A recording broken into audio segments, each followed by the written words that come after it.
Hello, I'm Nobby Clark, welcome to my workshop. Apologies for not putting a video up for the last couple of weeks, but a couple of things. The weather's been very cold, as everyone knows, in the UK just recently, so I mean, it has been a bit too cold for me to come out here for any length of time at all.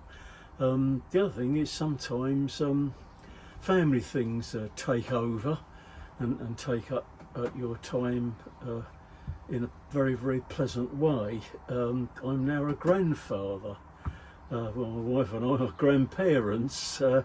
My eldest son's wife has just delivered a beautiful little boy, so we've been sort of taken up really with that just recently, and sort of going over to see them and see the little baby, which has been very nice for us. But now I'm hoping to sort of get back into the workshop for a while. The weather today is not bad actually. It's almost 17 degrees centigrade, which is about the warmest it's been for ages actually.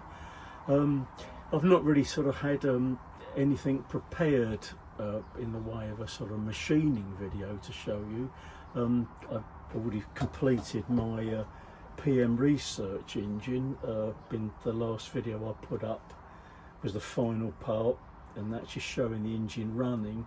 And since then, all I've really done is made up a nice wooden base for it, and all I've done in the way of painting the engine is just to paint the flywheel, the spokes on the flywheel, just with some nice red paint, which gives a nice accent to it.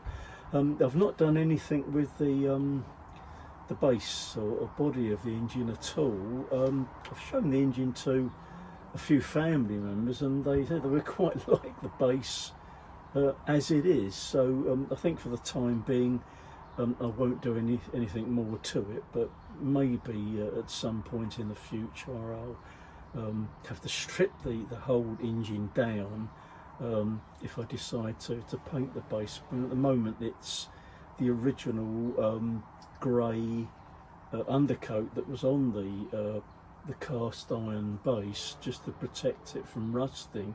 But I do keep all my model engines in the house, so that they're in sort of nice dry conditions and don't get rusty at all.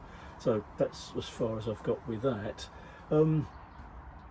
Just wanted also to show you a few tools that I've picked up over the last month or more. So what I'll do, I'll bring the camera a little bit closer just to show you these items. Bear with me just a moment and I'll shift the camera. Well, this item, I have already shown this in the last video I did on the completing the PM research engine, where I was making the piston valve, where I had to drill a couple of quite accurate depth holes. I showed this. This is a Tailstock DRO for my Myford lathe. It's supplied by a company called LINN tools. It's a UK company, and they make these for not only the Myford lathe, but set up for all sorts of other lathes, British manufactured lathes and American lathes as well. And when I showed this, it was actually attached to the tailstock, so you might not have been able to see it in sort of really good detail. The part here is just like a digital caliper, so you have the normal controls on it, on off, 0, and you can change the readout from imperial to metric measurements. And it also has a lock on here, so it can be locked in position as well if required. It will you can switch it off from here, but at the first movement you make on the slide will bring the display back on again, and it attaches around the quill of the tailstock. So the quill of the tailstock goes through here, and it attaches around the tailstock on with these 3 magnets on the back here. See, I put a date on here. I try and date as many things that come into the workshop so I can remember how long I've had items. So I actually have had this since sort of late January. So that basically attaches so the quill will pass through here, and the sliding part of the caliper is attached to the end of the tailstock with this mechanism here. There's a little clamp that goes over, so this clamps round the very end of the tailstock, and then this can be locked into place. And when I guessed at the time that all the plastic parts here were probably 3D printed, and this little knob here has been given sort of quite a rough texture on the outside, so you've got a decent grip to it. But in the comments somebody confirmed that these are 3D printed parts. I've no experience of 3D printing firsthand, so I wasn't absolutely sure. So it just contains a battery in here. If you're familiar with digital calipers, I'm sure you understand immediately how these work. So basically, once you get this sort of set up, you can sort of touch this. Well, if you've got a drill in here, that can be touched off against the work. Then you can zero up the scale here. That could be then sort of moved back slightly while you start the lathe up, and then as the quill is moved forward, obviously it brings this forward, so you come back to your sort of 0 position, and then you can measure as the quill goes forward an accurate depth. I think this is such a wonderful thing. On the quill on the Myford lathe, the quill has calibrations engraved on it in 1/8 inches. So in the past I've used that, and that's quite accurate anyway. But it's sometimes a little bit sort of touch and go on actually setting it up. But with this device, so much easier to do. It's not I guess in real terms, not a too expensive thing to have. There's so many people that have made tailstock DROs for their lathes, and that's basically what I was going to do. But the difficulty with the tailstock on the Myford lathe, it's not sort of square in shape. It's very sort of rounded in shape, and makes it sort of very, very difficult to attach anything to it other than perhaps as we've done here with magnets on the back. And what I didn't want to do was to make any drill holes and tapped holes in the lathe itself. I think that would I just really couldn't stand to do that, to be honest. So I know a lot of people don't worry about making modifications to their lathes, but not for me, I'm afraid. So having this is so much easier. It's been very, very well thought out. The way this end is clamped to the quill, it is sort of quite commonly used on similar ones that people have actually made. And in fact, I did buy a very, very inexpensive digital caliper to try and find a way of doing that. But what I'm going to probably do now is use the caliper that I bought, perhaps to make a similar one for my Chinese mini lathe. On that lathe, the tailstock is very, very square in shape, and as that machine is not in the best of condition and quite old now, I don't really mind if I have to sort of make some sort of drill tap holes in it. So I might do that as a project in the future. But I thought I'd just show you that again, and I've already shown it in the previous video, but I thought it'd be nice to just show you that in slightly better detail. These are sold through the sort of eBay marketplace, so if you have a look there, you'll see these and all the other variants they do of them for other lathes, and they do say that if there isn't one shown for your brand of lathe, to contact them, because they may very well be able to help you out with one for a different model lathe as well. They also do other digital scales like this to use on the ways of the lathe, to attach the reader end to the ways and this end to the saddle of the lathe, so that as you're moving the saddle along, you can make accurate measurements there as well. So that's another thing to consider as a less expensive way of putting a DRO on your lathe, and something that can be attached and detached very, very easily as well. But there we are, that's just to sort of show you that in a little bit of extra detail, so I hope you find that interesting. There's a couple of other little tools that I've picked up as well. I was just going to show you quite minor things. I as many people do here in the UK, visit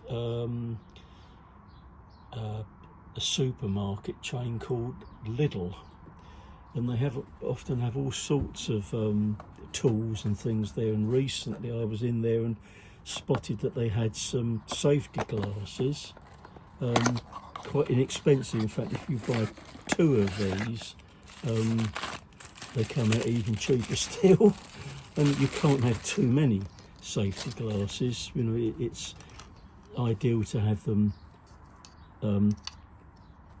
parked on every machine you have in the workshop, so you see them and you don't forget to put them on. But the interesting thing is, when I was looking at the box, if you read the description below where it says safety spectacles, these apparently offer very good hearing protection as well.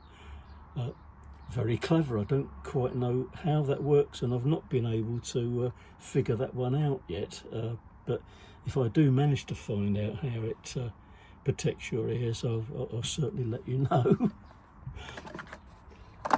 Pop them out the way. The other things are basically a few small odd tools that I've picked up.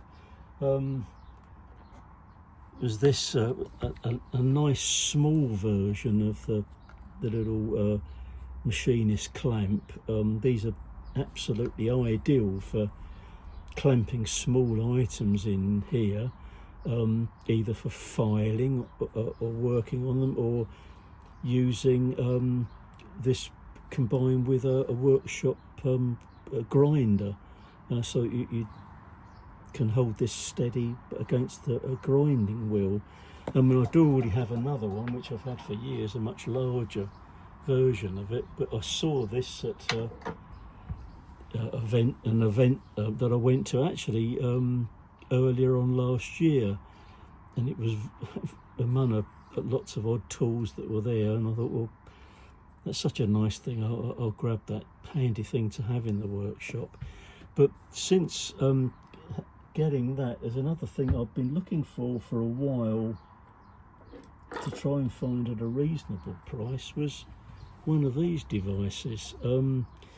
Similar job to this really, but this is made by the British company Eclipse, and when I do like Eclipse tools, I have quite a lot of different tools made by them. So again, this does a similar thing. It is a tiny vise that you can put possibly even smaller items in. I guess this would be useful to hold tiny screws to reduce them down in size. In the end here, one side of it has a little V slot in here, so you could hold a screw in place and clamp that down if you were using perhaps a grinding machine to grind a screw down to size, or working it with any other tiny parts, which I often am doing, sort of making model engines. Some of the parts there are so small that things like this are very, very useful indeed. Another item I use a great deal of these are pin vices. I have quite a lot of them. This again is an Eclipse version, and it has like a sort of a miniature adjustable collet in here, so you can put tiny items in here to work with. What I mainly use this for is to put tiny drills in here if I'm using this to spot mark items with it. And in fact, I used this while I was making the engine here. When I put these cylinder end caps on, I had a little drill in here which I put through the holes in the back here to mark the positions around here for drilling the holes to put the little studs in here. So it's, you know, a great use for these, and also for sort of chasing through thread holes as well. This one I found quite inexpensively recently. I mean, I've got 2 Eclipse ones, and I also have some import ones as well, but they're such useful things to have. And if you're using this to work on sort of long pieces of very, very thin material, the hole in this extends all the way through, so you can put material through here and sort of push it forward and then lock it in place. You know, very, very useful thing to have. An item that I'd seen other people on YouTube channels using was to basically to mark out items, was a depth gauge like this. I mean, I have various depth gauges, like a micrometer depth gauge. I also have a gauge similar to this, which is a block with a rod that goes through it, but obviously the rod is not calibrated. This one is,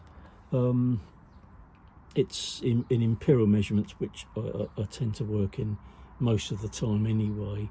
So it's calibrated in inches down to 64ths on this side, and by turning that over it's down to 100ths as well. I've been looking for one of these for quite a long time to try and find one at a reasonable price, and also one in decent condition. I mean, these, oddly enough, do seem to go for quite a lot of money. I think I was very, very lucky with this one. This one is made by a British manufacturer called Chesterman, and I imagine from looking at the sort of history of Chesterman, this is probably quite old, because from memory, it's got the if you can see that, the details on here, Chesterman, Sheffield, and the sort of part number on here as well. But I think at some point Chesterman amalgamated with Raybone, so you do see products marked Raybone Chesterman. One of the things that they're very well known for is making machinist spirit levels as well, and a lot of these have this part here has a sort of often a sort of a fancy shape to the back. This one is very, very simple and square, but it's the only one that I'd seen where you can put the ruler here or on the edge, so that you could put this through a hole in an item and then raise that up and down so that goes to the base of the hole, and then you could lock that to give you a measurement. But by putting it on the edge, it could be put over the edge of an item. So if it was a solid item here, that could be put over the edge to measure from the edge to the base of something as well. So not only could this be used as a depth measuring device, it could also be used for marking out on material by setting your measurements. This could be butted up to a piece of material, and then you could use that to sort of mark off various measurement positions. When I saw this, I mean, it did look in the pictures pretty old, and it didn't look in the best condition. When I thought the end of it did show some signs of rust, but it may have just been rather a poor photograph, because when it arrived, it was actually like you see it now. Everything is clear. There's no rust on it at all. It's obviously been very, very well looked after by an engineer. There are some sort of very faint numbers punched on here. Whether that has anything to do with the item originally, or whether this might have been a stock number for an engineer or an identification number, I'm not really sure. But I was quite pleased with the general condition of this when I received it, and I think it's going to be a very, very useful thing for me to have in the workshop. So I just thought I'd share those items with you. Nice things that you can find in various internet marketplaces or YouTube, or with this item that came from a meeting at our local museum. There's a guy that I see there occasionally that has various tools, including some engineering tools as well. He often, because I meet him a couple of times a year, excuse me, he often puts things like that on one side for me, because he knows my interest in them. But there we are. It's a bit of a hodgepodge of things in this video, but I'm hoping that if the weather stays reasonable and I can sort of get some further days in the workshop. The big project I've got coming up this year is to build the Stewart 10V engine, which I've already shown you. So that will be something coming up, which will obviously, I guess, is going to be quite a long project, and I have various other things I want to do as well, but I'll probably save that for just a little bit later in the year. But there are masses of other things that I've got listed that I want to do, and hopefully film and show you as well. So there we are. Win-Win, thanks very, very much for joining me in the workshop today, and nice that it's been a bit warmer for me to sort of come out here. If you know, thanks again also to the subscribers to my channel. If you've not subscribed, you know, please do. You know, it helps to sort of build my subscriber numbers up. I've not got a huge number of subscribers, but it'd be quite nice to add a few more to that number during this year if I possibly can. I think I've got a couple of sticker exchanges coming up as well, which I'll show you in future videos. If you'd like one of my workshop stickers, my contact details are in the description side of the YouTube channel. You know, just pop me an email with your address, and I'll be happy to send you a sticker as well. Anyway, that's it from me. Again, thanks for joining me, and hopefully see you with another video very, very soon. Bye bye for now.